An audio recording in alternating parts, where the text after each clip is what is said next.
નમસ્કાર, આપ જોઈ રહ્યા છો યુટીસી ન્યૂઝ। વડોદરા શહેરમાં આજથી બરાબર 1 મહિના પહેલાં આવો જ વરસાદ શરૂ થયો હતો અને એ વરસાદે વડોદરા શહેરમાં પૂરની પરિસ્થિતિનું નિર્માણ કરી દીધું હતું। આજે 25 તારીખ છે અને ગઈ 25 તારીખે આવી જ રીતે વરસાદ પડ્યો હતો।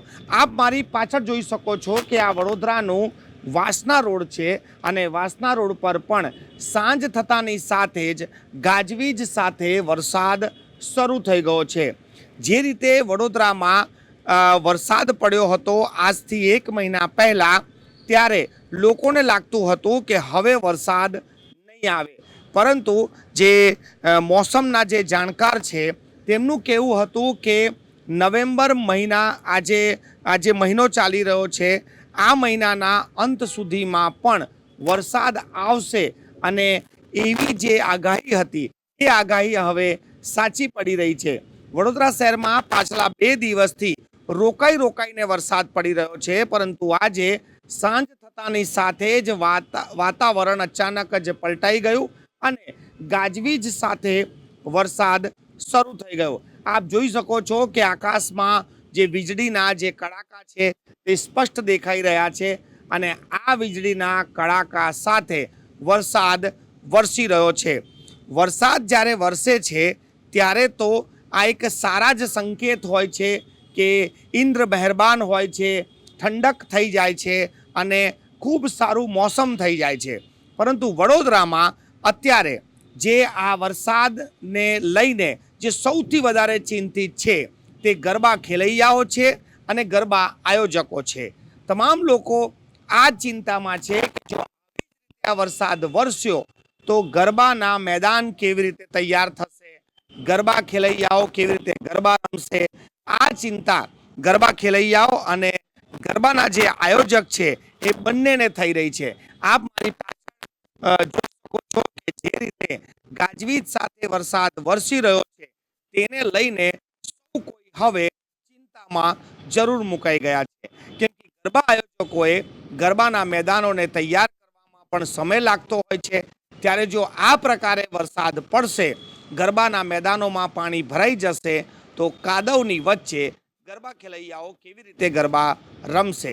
બીજી બાજુ વાત કરીએ તો વડોદરા શહેરના જે ગરબાના જે આયોજકો છે તેમની જે તૈયારી છે અને એમના જે પાસના બુકિંગ છે, ઘણા બધા જે ખેલૈયાઓ છે તેમને પોતાના સિઝન પાસ બુક કરાવી લીધા છે। ઘણા આયોજકો તો એવા છે કે જેમને પાસમાં જ લખી દીધું છે શરતોની સાથે કે જો વરસાદ પડ્યો, ગરબાનું આયોજન ના થયું તો તેમને કોઈ પણ પ્રકારનું રિફંડ આપવામાં નહીં આવે। એટલે ગરબા આયોજકો પણ જાણે છે કે ક્યાંક ને ક્યાંક આ વખતે જો વરસાદ પડ્યો તો 1 દિવસ 2 દિવસ કે 3 દિવસ ગરબા બંધ પણ રહેશે।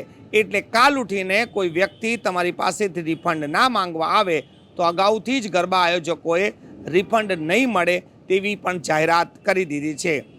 એક બાજુ વાત કરીએ તો વડોદરા શહેરમાં જે આ વખતે જે વરસાદ વરસ્યો છે, સરેરાશ વરસાદના જે ટકાવારી છે તે ખૂબ જ સારી રહી છે।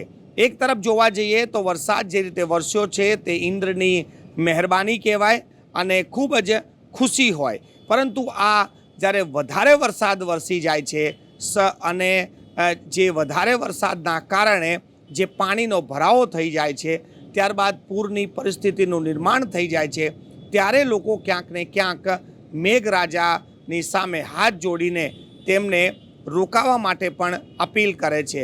આજે જ્યારે આ વરસાદ આપ જોઈ શકો છો કે જે વીજળીના કડાકા છે અને વરસાદ વરસી રહ્યો છે, ત્યારે સૌથી વધારે ચિંતિત એ ગરબા ખેલૈયાઓ છે, જેઓ આ ગરબાની જે નવરાત્રિની વર્ષભર ઇંતજાર કરતા હોય છે કે ક્યારે નવરાત્રિ શરૂ થાય તેવો ગરબા રમે। એવી જ રીતે જે ગરબા આયોજકો છે તે પણ આખા વર્ષ દરમિયાન જે ગરબા મેદાનને કેવી રીતે સુંદર તૈયાર કરીશું, ગરબા રમાડીશું, તેવી તેઓ તૈયારી કરતા હોય છે। અને આપ જોઈ શકો છો કે હાલ વડોદરાના આકાશમાં જે રીતે આ ગાજવીજ સાથે વરસાદ થઈ રહ્યો છે તેનાથી સૌ કોઈ ચિંતિત તો જરૂર છે। ઘણા લોકો એવું પણ કહી રહ્યા છે કે હાલ જે આ વરસાદ પડી રહ્યો છે નવરાત્રિ શરૂ થતાં બંધ થઈ જશે, પરંતુ સવાલ એ છે કે આવી જ રીતે જો વરસાદ પડશે તો ગરબાના મેદાન કેવી રીતે તૈયાર થશે, અને જો ગરબાના મેદાન જ તૈયાર નહીં હોય તો પછી ખેલૈયાઓ ગરબા કેવી રીતે રમશે. અત્યારે વડોદરા શહેરમાં જ્યારે પણ વાદળ છવાઈ જાય છે ત્યારે બે લોકોને ચિંતા જરૂર થઈ જાય છે. એક એ લોકો જેમને આજથી બરાબર 1 મહિના પહેલાં પૂરમાં ફસાઈને પીડિત બન્યા છે, તેઓને આ વરસાદ પડતાની સાથે જ એ પણ ચિંતા સતાવા લાગે છે. ત્યારે બીજી બાજુ આ વરસાદના કારણે ગરબા ખેલૈયાઓ અને ગરબા આયોજકોને પણ ખૂબ જ ચિંતિત થવાનો આ એક મોકો જરૂર છે. કેમેરામેન પ્રદીપ સાથે મનોજ શર્મા, UTC ન્યૂઝ.